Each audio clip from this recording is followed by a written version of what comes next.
दाऊद इब्राहिम वो नाम है जो पिछले 6 दशक से मुंबई के माफिया को चला रहा है।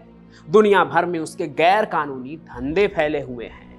दाऊद वही जिसे इंटरनेशनल टेररिस्ट भी घोषित किया जा चुका है। हर कोई बात करता है कि वो पाकिस्तान के कराची में बैठा है, लेकिन आज तक ना तो उसका कोई दुश्मन और ना ही कोई एजेंसी उस पर हाथ डाल पाई है। वो कहीं भी कुछ भी करवा देता है और खुद कभी सामने नहीं आता है, लेकिन उसके गैंग के गुर्गे हर बात का जवाब देने आ जाते हैं। अभी पिछले कुछ सालों में एक नाम और भी तेजी से उभर रहा है। हीरो जैसा दिखने में वो लगता है, गैंगस्टर है वो लॉरेंस बिश्नोई, जो जेल के अंदर बैठे बैठे ही भारत से लेकर कनाडा तक कांड पर कांड करवा रहा है। मतलब दुनिया के हर कोने में काम करवाने की उसकी ताकत को भी लेकर वही दावे किए जा रहे हैं जैसे कभी दाऊद इब्राहिम को लेकर होता था। दाऊद इब्राहिम के तो आतंकवादियों से लेकर तमाम बड़े बड़े अपराधी से भी कांटेक्ट है, इंटरनेशनल गैंगस्टर्स और डॉन से भी। और वो भी यानी कि लॉरेंस बिश्नोई भी उसी के तरह धमकियां दे रहा है अब, जैसे किसी जमाने में दाऊद दिया करता था। लॉरेंस की तरफ से भी उसके गुर्गे हर कांड की जिम्मेदारी लेने आ जाते हैं, लेकिन लॉरेंस और दाऊद कौन हैं? क्यों इसके बारे में कंचे खेलने वाले बच्चों को भी पता होता है? क्यों लड़कियां इनकी दीवानी होती है? लोग इन क्रिमिनल के सपोर्ट में कमेंट क्यों करते हैं, जैसे कि मेरे चैनल पर कि दाऊद नहीं दाऊद भाई बोल। ठीक लॉरेंस के लिए भी कुछ ऐसा ही दिखने को मिलता है। तो सवाल यह है कि क्या लॉरेंस बिश्नोई इन 6 सालों में, जब से उसने 2018 को सलमान खान को जान से मारने की धमकी दी है, तब से क्या वो दाऊद इब्राहिम इतना बड़ा हो गया है? जितना बड़ा बनने में दाऊद इब्राहिम को 60 साल लग गए। आज के सफर में आपको मैं इनके किसी कांड की कहानी नहीं सुनाने वाला हूँ, बल्कि आज दाऊद इब्राहिम वर्सेज लॉरेंस बिश्नोई की कहानी बताऊंगा। क्राइम की दुनिया में कौन बड़ा है, कौन किससे कितना आगे है, किस एरिया में क्या है इनके पीछे असल में कौन है, पर्दे के पीछे इनके क्या क्या धंधे हैं, कौन है इनके पीछे जो इन्हें सपोर्ट करते हैं, और किसमें कितना ताकत है वो अंत में पता चल ही जाएगा। तो आइए शुरू करते हैं डॉन वर्सेस डॉन सीरीज का पहला एपिसोड, जो है दाऊद वर्सेस लॉरेंस बिश्नोई।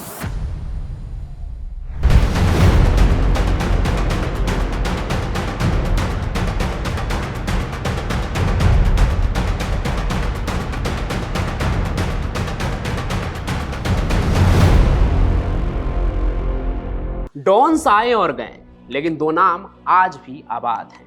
इसमें दाऊद इब्राहिम तो पुराना खिलाड़ी है, लेकिन उसकी तरह ही कम उम्र में अपराध की दुनिया में घुसा लॉरेंस बिश्नोई भी कम नहीं है।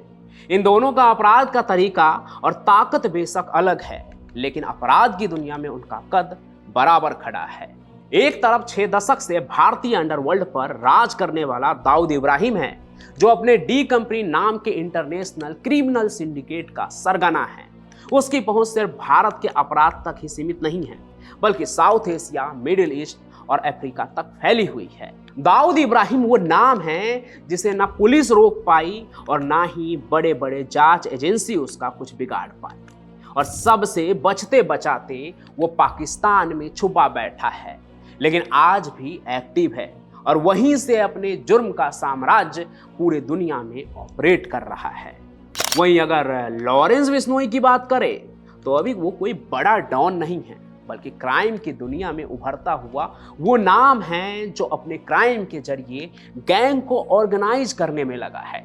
लगभग 1 दशक से वो क्राइम की दुनिया में एक्टिव है लॉरेंस बिश्नोई, और उसका मेन गढ़ जो है वो पंजाब और उसके आसपास के राज्य हैं, जैसे कि राजस्थान और हरियाणा और अब दिल्ली भी, जहां के गुंडा राज में उसकी अपनी एक मजबूत पकड़ है। कहने को लॉरेंस बिश्नोई का कनेक्शन कनाडा तक भी है।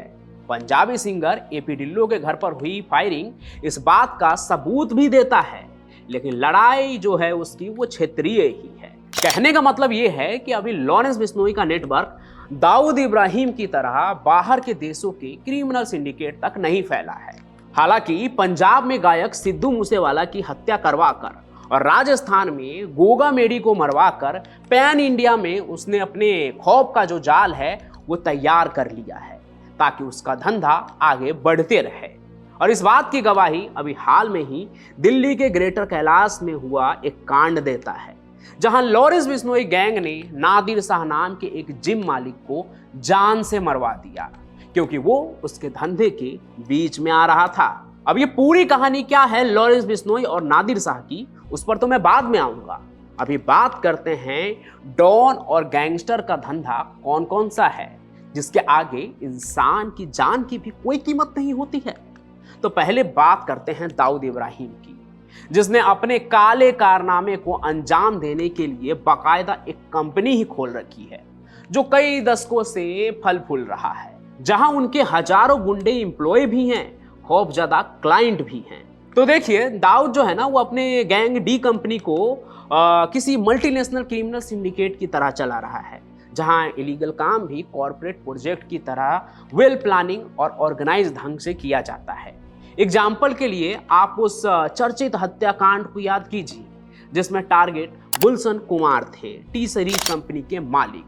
डी कंपनी से जुड़े लोगों ने गुलशन कुमार के बारे में सब पता किया था, एक एक छोटी डिटेल भी, कि वो कब आएंगे, कहाँ आएंगे, कितने लोग होंगे उनके साथ। फिर किसी फिल्मी सीन की तरह शूटर आकर पहले डायलॉग बोलते हैं, ये बहुत हुआ पूजा पाठ, अब ऊपर जाके करना, और फिर गोलियां दाग कर उन्हें खत्म कर देते हैं। ये बस एक एग्जाम्पल था कि कैसे दाऊद की क्रिमिनल कंपनी काम करती है, लेकिन किलिंग दाऊद का अकेला धंधा नहीं था। 1980 के दशक से ही दाऊद का नाम सोने, हथियारों और ड्रग्स की तस्करी से जुड़ा रहा है। 1990 के दशक में जब मुंबई में सोने की तस्करी का दौर चल रहा था तो दाऊद की डी कंपनी ने इसका पूरा फायदा उठाया और अरब के देशों से सोना लाकर भारत में तस्करी की। इसके अलावा अफगानिस्तान और पाकिस्तान से ड्रग्स की तस्करी के लिए वो गोल्डन क्रिसेंट नामक क्षेत्र से हीरोइन लाकर अंतर्राष्ट्रीय बाजार में सप्लाई करता था। इस नेटवर्क की मदद से वो ड्रग्स को मिडिल ईस्ट, अफ्रीका और यूरोप तक पहुंचाता है। वैसे तो दाऊद के इसके अलावा भी कई और धंधे हैं, दुबई में उसकी कई कंपनी भी है, लेकिन वो बस देखने दिखाने के लिए है। पर्दे के पीछे दाऊद का दो और इलीगल धंधा है जो काफी हद तक भारत में आज भी फैला हुआ है। पहला हवाला का कारोबार, जहां वो बिना किसी कानूनी छानबीन के बड़े पैमाने पर पैसों का लेन देन करता रहता है और इलीगल एक्टिविटी को भी फंड करता है। वहीं उसके फायदे का दूसरा धंधा है बेटिंग। क्रिकेट मैचों में स्पॉट फिक्सिंग और सट्टेबाजी। दाऊद के डी कंपनी का हाथ बहुत पुराना है और कई बार इसके सबूत भी सामने आते रहते हैं। दाऊद की वो पिक्चर तो आपने भी देखी ही होगी ना, जहां वो स्टेडियम में मैच के दौरान टेलीफोन पर किसी के साथ बिजी रहता था। अब ये फोटो भले ही पुरानी है, लेकिन आज भी बेटिंग के दुनिया में दाऊद का बड़ा नाम है। नाम लॉरेंस बिश्नोई का भी कम नहीं है, बस उसका काला धंधा अभी दाऊद इतना बड़ा नहीं है। लॉरेंस बिश्नोई का गैंग अभी भी एक रीजनल क्राइम सिंडिकेट के रूप में ही जाना जाता है, जिसका दायरा पंजाब, राजस्थान, हरियाणा और दिल्ली तक सीमित है। लेकिन मशहूर हस्तियों और राजनेताओं को धमकाने की वजह से उसकी पॉपुलैरिटी पैन इंडिया में है, लेकिन क्राइम की दुनिया में उसके काले धंधे उंगलियों पर गिने जा सकते हैं, जिसमें लोगों को डरा धमका कर वसूली करना इनका मेन धंधा है। हनी सिंह को भी वसूली के लिए ही कॉल गया था। इसके अलावा Lawrence Bishnoi gang contract killing करने में भी माहिर है। अभी पिछले दिनों साउथ दिल्ली में जो हत्या हुई है जिम मालिक की, उसके बाद रोहित गोदारा का पोस्ट देखकर यही लगता है कि वो एक कॉन्ट्रैक्ट किलिंग है या आपसी दुश्मनी। बाकी इसके अलावा अवैध हथियारों की तस्करी में भी इस गैंग यानी लॉरेंस बिश्नोई गैंग का इन्वॉल्वमेंट दिखता है। अतीक अहमद के मर्डर में इस्तेमाल होने वाला जिगाना पिस्टल के सप्लाई के पीछे भी लॉरेंस बिश्नोई गैंग का ही नाम आया था। वैसे नाम तो लॉरेंस बिश्नोई का ड्रग तस्करी के सिलसिले में भी आया और उसी केस में वो गुजरात के जेल में बंद भी है। मतलब ज्यादा या कम, लेकिन लॉरेंस बिश्नोई गैंग भी बड़े डॉन की तरह अवैध नशे के धंधे में घुस रहा है। वैसे यहाँ एक और चीज बताता हूँ और वो कनेक्शन आप थोड़ा ध्यान से सुनिएगा।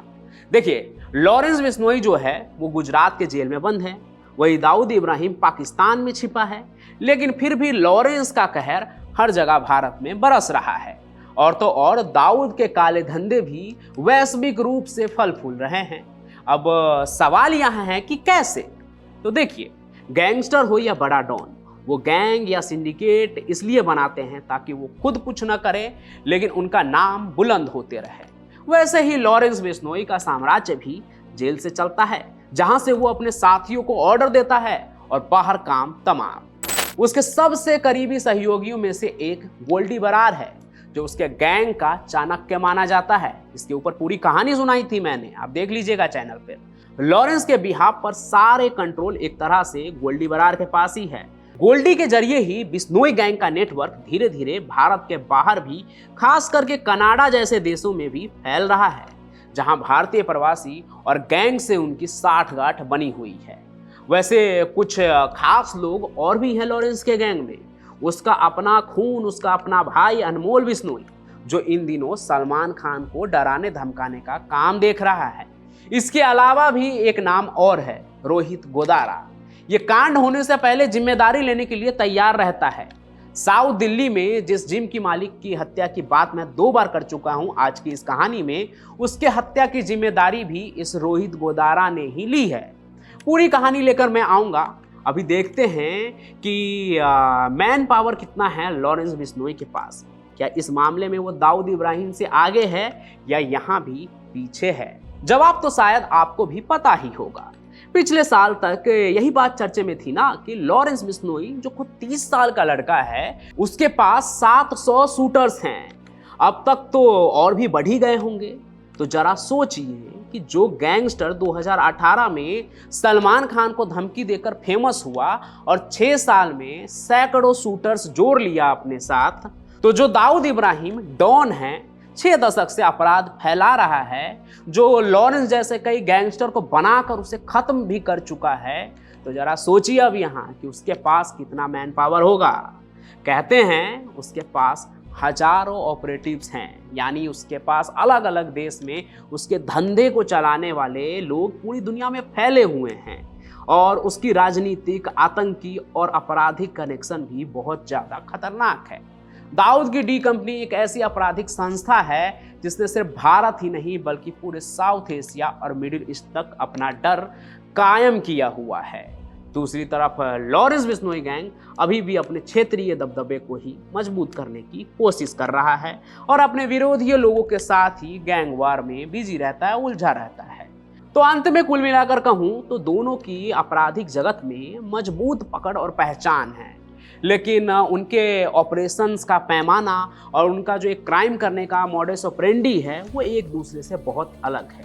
दाऊद जहां पूरी प्लानिंग के साथ साइलेंट तरीके से अपने अपराध को अंजाम देता है और लोग जान जाते हैं बिना कुछ कहे कि ये काम डॉन का ही होगा, वहीं लॉरेंस बिश्नोई गैंग अपराध को अंजाम देने के बाद क्रेडिट लेता हुआ दिखता है, जो एक तरह से दर्शाता है कि वो अभी भी क्राइम की दुनिया में अपने वजूद को तलाश रहे हैं। वो चाह रहे हैं कि लोग उन्हें पहचाने, उनके नाम को जाने।